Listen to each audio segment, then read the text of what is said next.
لکه حدیث مبارک کې راځي نبی علیه الصلاۃ والسلام فرمایي وی چا چې پزمکه والو باندې رحم وکړو اسمان والا به پاغه باندې رحم وکړي او چا چې پزمکه والو باندې رحم اونکو اسمان والا به پاغه باندې رحم اونکي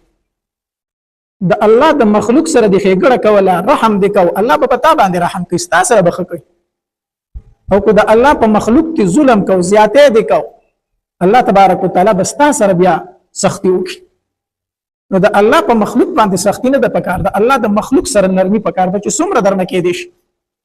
خاص کر کمزوري او ضعیفان دا غي ډیر زیات خیال ساتل پکار دي دا غي ډیر خیال ساتل پکار دي الله تبارک وتعالى په دې باندې ډیر خپه کیږي نبی علیہ الصلوۃ والسلام په خپل د یتیمانانو او د کندو ډیر خیال ساتل دي نبی علیہ الصلوۃ والسلام باندې چې اول ځل وحی را لکنه اول ځل په وحی را ل په غار حرا کې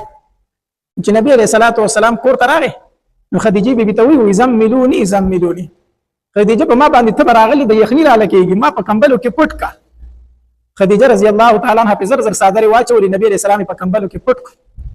چې کله د نبی علیہ الصلوۃ والسلام لک طبيعت خشونه خدیجه رضی الله تعالی عنها ته تپوس کوي زما محبوبه تعالی ولی څه چلو شو نبی علیہ الصلوۃ والسلام ورته ټول واقعیا ذکر کړه چې نن را سره غار حرا کې دا چلو شو خو ډیر وخت نه عبادت کوم خو نن را سره دا شو نو خدیجه رضی الله تعالی عنها ورله تسلی ورکړي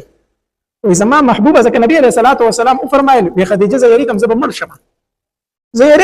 شم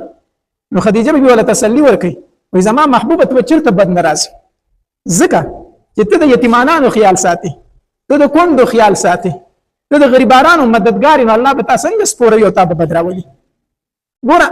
لا قران نه دی نازل شوی احادیث مبارکه نه دی راغلي په هغه زمانه کې هم نبی علیہ الصلوۃ والسلام د یتیمانو د کندو ډیر خیال ساتي د دې وجنه خدیجه رضی الله تعالی فرمایي الله به چری تابد نه راولي ځکه ته د الله د مخلوق ډیر خیال ساتي